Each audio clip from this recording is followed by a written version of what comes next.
and it was built up off the ground. She didn't have any fancy wood to put up to cover the brick, so you could stand on the street and look clearly under her house. I wish I had a witness. And I remember walking into her house. It was a white house with the screen door and the porch. Because back then, the only air conditioning you had was a fan. Y'all ain't gonna talk to y'all. And you often sit out on the front porch at night, because if God didn't send the breeze, it was going to be a long summer's night. But her house, you walked in, and you walked in her house, you heard the wood.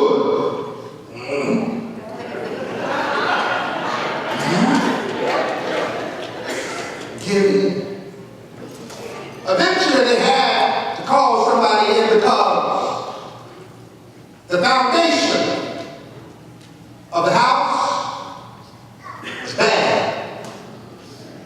And if you didn't fix it soon, the bottom of the house was going to fall in. And the problem with that was, when the bottom fell out, everything that stood on it was going to fall as well. I wish I had somebody who got this story. Not only sofa, stove, dining table, china cabinet, bed, but also aunts and uncles and cousins, because when the bottom falls out, everything in the house was going to experience some pain. I come to talk today to some folk, not everybody, but a handful of y'all, that don't mind being real today and say, Reverend, that's how I feel right now about myself. I feel like my bottom has fallen out. I feel like everything I've worked for, I'm talking to somebody. I feel like the things I put my confidence in, I feel like my hopes and my dreams that used to be like wind beneath my wings have now become a boulder around my body. Where I feel like my whole world is turning upside down. I feel like what I used to trust, I can't trust no more. I'm talking to somebody right now that they go all to a company. And the first time the company had a chance, they let you go. I'm talking to somebody right now that put your trust in a relationship. And you thought that was going to take you from earth all the way to the grave. But now you're by yourself wondering, which way do I go? Am I talking to anybody right now? Talking to somebody right now who put your confidence and your hope in things that you thought would carry you out. Your health, your friends, your family. But now all of that looks like it's falling apart. And the bottom of the stuff that you stood on is now caving in. You're trying to hold it together because you know you can't come to church and be real. At church, you're supposed to fake it till you make it. You're supposed to smile while you hurt it. You're supposed to pretend when your world is turned upside down. But today, you're just at the point where you just can't take it any longer. Reverend, my world is turned upside down and my bottom is falling out. What do I do when the stuff I thought I could stand in, trust in, believe in, I'm trying to preach,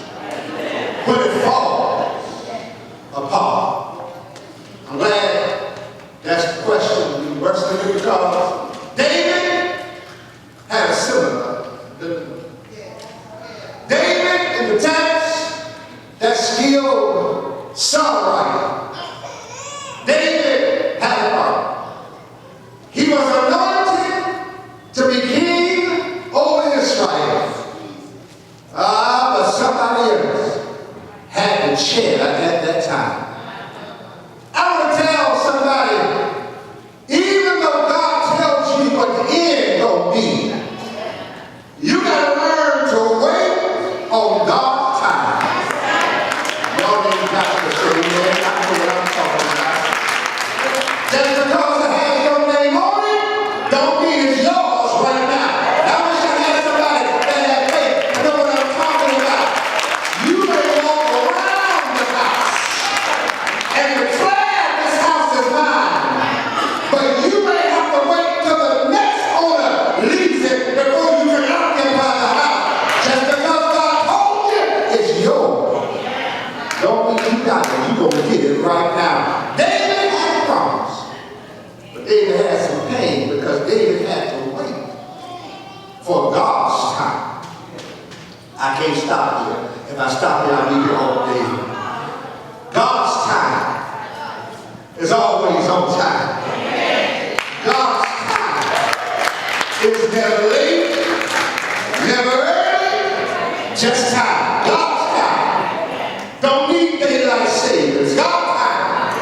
Don't need a watch or a stopwatch. God's time is fixed. God's got a ironic time. God is going to bless you like God's promised, but until then, you got to learn.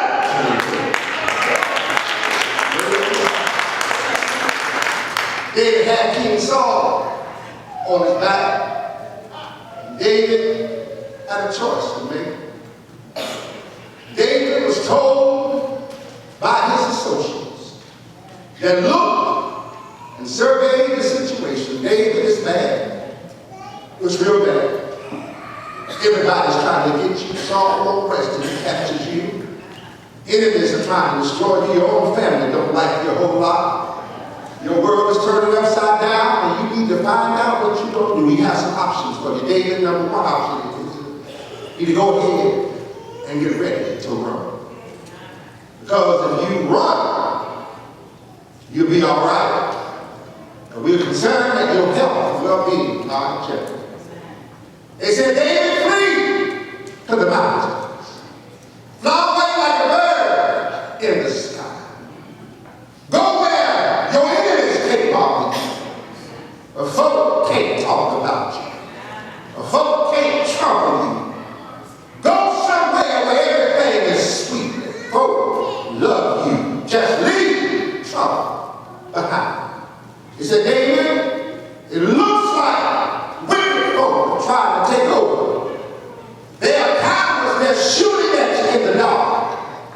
But they got their bows and arrows ready. And as soon as they can, they're going to take you out. David, the situation is chaotic. It's bad, David. It looks like in all the society, the foundations and the base upon which we stand, they're all being destroyed.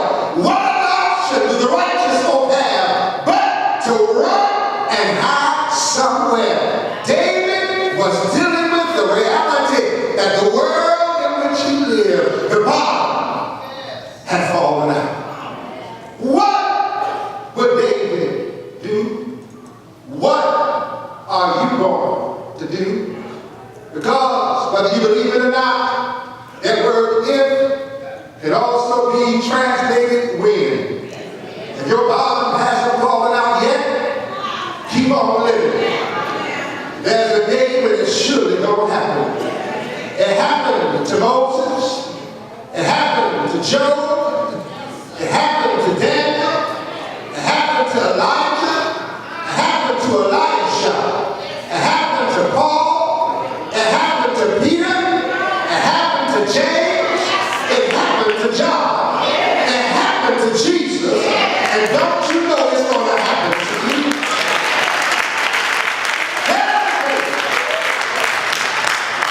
When your body is going to fall out, and the world that you know no one will make any sense. What do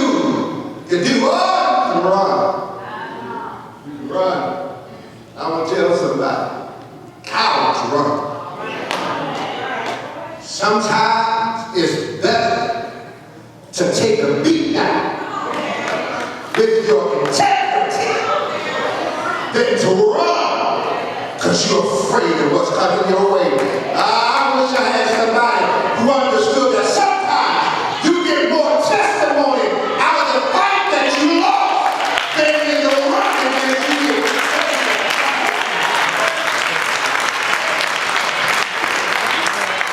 Sometimes you can let folks look at you beat down and lay and say there is a God, but they look at you with your St. John on and your heels and your hair made up. They can't see no glory, but let them see you standing in the midst of it all, knowing what you've been through. They'll give God praise for the battle that you lost.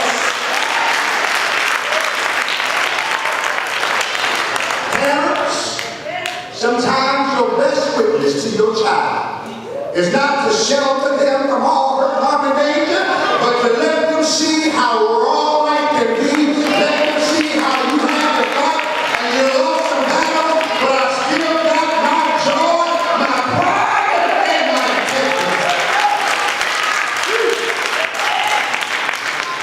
How you can run? But running never is a good option. What do you do when your bottom falls out? When your business don't work, when your health fails, when your money's funny, when your family gets flaky?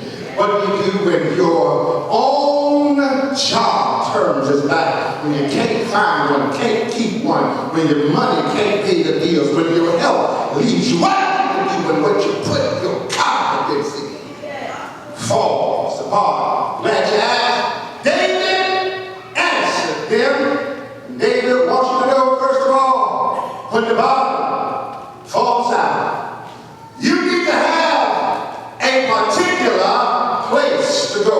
Look what he said in verse number 4. The Lord is in his holy temple. Let me just say that again. David references the house of God.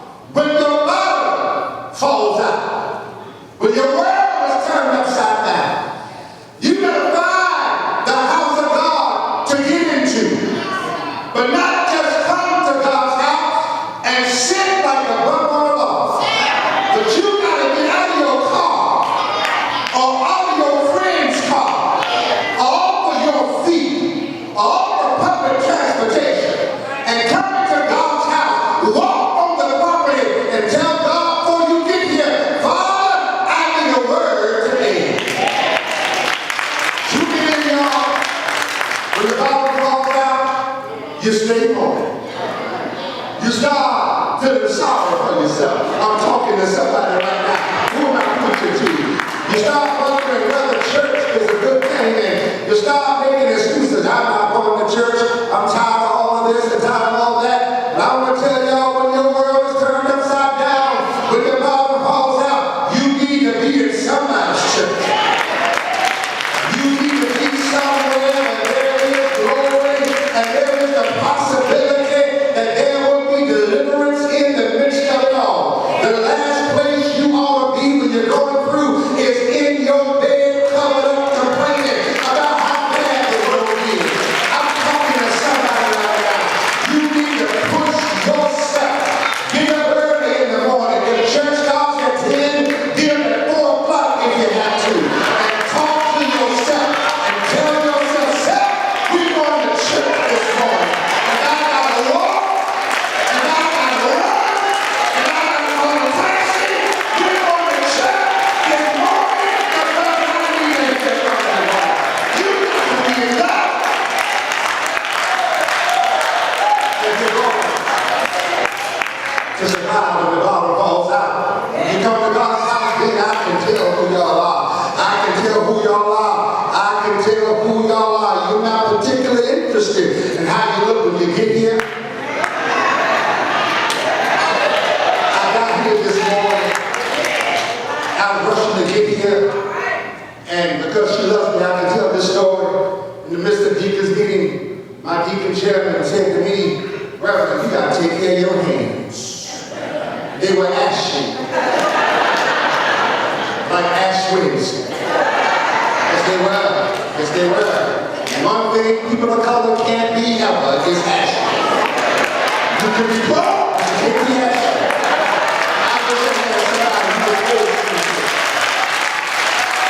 If you got a problem, gasoline, don't be action.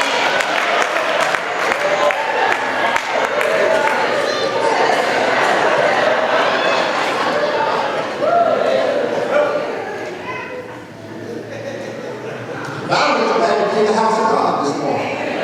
I didn't have time to get my skin right. Some of y'all didn't have time to get your hair pressed. You put on the wrong wig this morning. Put on the wrong dress. And it don't matter. Because I'm here in Jesus' name.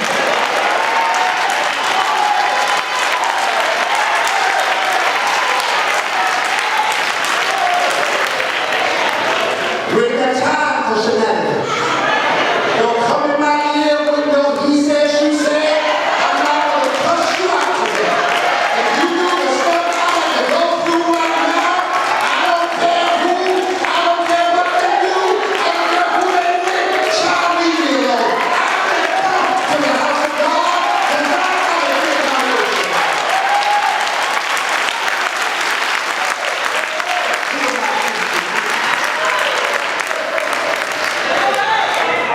When the Bible calls out, you got to come to a particular place. For David, it was the temple of God, where he was assured that I can get to God's house. That's why it's called a sanctuary. And I can just get in this place. I don't care who's sitting next to me. They may not be clean, I don't even care. I don't care what they wear. They can have a skirt up to you know where, but I don't even care. I'm not looking over there. I ain't harming nobody. I just come to God's house this morning. I don't care if the heat is too hot and the air is too cold. I didn't come for all that.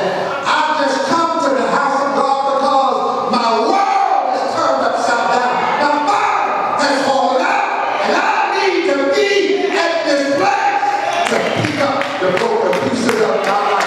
And I really got somebody in church right now that can testify that when you came to church and you let God have his way, unlike Humpty Dumpty, the pieces started coming back together again.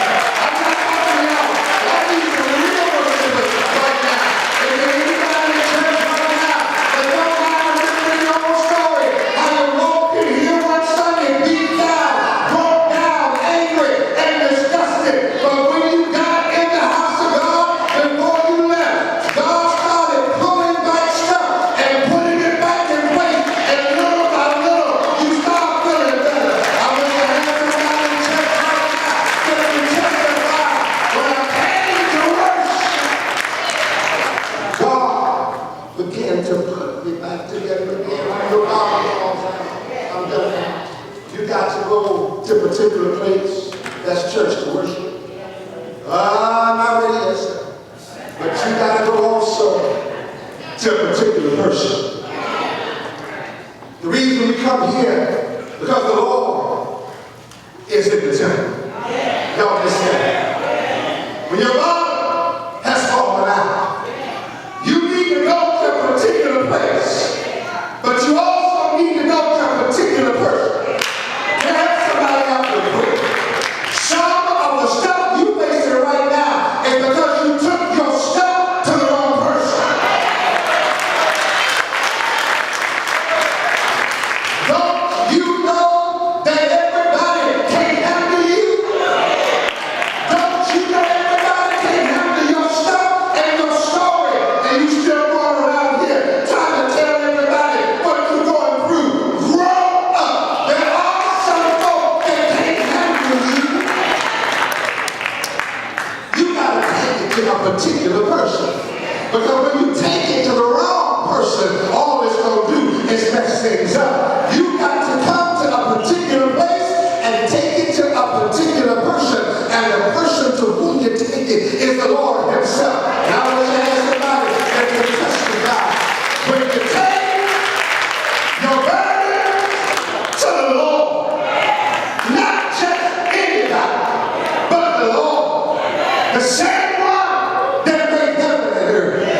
The same one that's spoken life into your body. When you take your burdens to the Lord, won't the Lord work them out in His own time?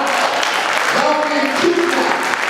I want to say anybody here that tried somebody, that turned to the Lord, and the Lord showed you not only can He handle your stuff, but He's more than able to turn that thing around.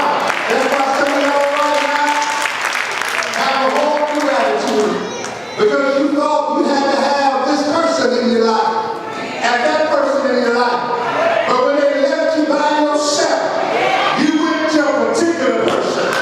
You went to the Lord, and the Lord began to let you know if it's just you and I, that's enough for victory. And I wish I had somebody in church right now that know the Lord will meet you where you are. The Lord will turn your life around. The Lord will put your life back together again. David said the Lord is in His holy temple. Look what it said. And His eyes behold the gazes. His gaze examines humankind. The Lord is in His temple and He sees you right now. You ain't got to shout to get His attention. You ain't got to be extra to get His attention. You ain't got to be a drama king or queen to get God's attention. We got to be on point for one for us to get God's attention. The Lord sees you right now. I want to tell y'all, the Lord looking down from heaven on us right now. He sees your burdens. He sees your brokenness. He sees your problems. He sees your sickness and disease. He sees your hurt and your anger. He sees your frustration. He sees your tiredness and your weariness. The Lord sees it all already. And the Lord is already working things out. I can't tell you how. I can't tell you when. But what I can tell you, the Lord is going to turn this thing around. When the bottom falls out, you got to go to a particular place. You got to go to a particular person. My time is up. But when you go to a particular place and you take it to that particular person, do I have a witness? You got to promise everything gonna be all right. I don't know about you, but I'm glad I know for myself. The Lord will keep His promises. I'm glad I know for myself right now. The Lord won't ever do me like man. The Lord will work it out. Now I'm going to tell somebody, press on a little while longer. Don't be discouraged that things are bad right now. Just worship the Lord. Talk to the Lord. And the Lord will begin to show you He'll keep His promise. And I wish I had 5 folk that know my testimony. That's why you're here right now. Because when you took it to church and you gave it to the Lord took your burdens and lifted them off and turned your life around. My time is up. I thank you for y'all stand to your feet. What do you do when the bottom falls out? You got to go to a particular place and take it to a particular person. And when you do that, you shall know the particular promise that God has for your life. God loves you. Whoever you are today, I don't know who you are, but you've been going through some stuff. Your load is heavy. And your world is turned upside down. You are not where you thought you would be. You thought by now it would have already been fixed, but it's not. That's all right. The Lord is telling you to tell you, just worship me. Bring all your burdens to me. And trust me. My promises are always kept. Whoever you are today, God has not forgotten about you. You need to bring all you got to Him. And the church said, amen. Listen, every hand should have a hand down. Cliff, I want to talk to you right now. Maybe you're here today, you never given Christ your life. The first step in realizing that God will take care is to give to God the most tangible asset that you have, and that is your life.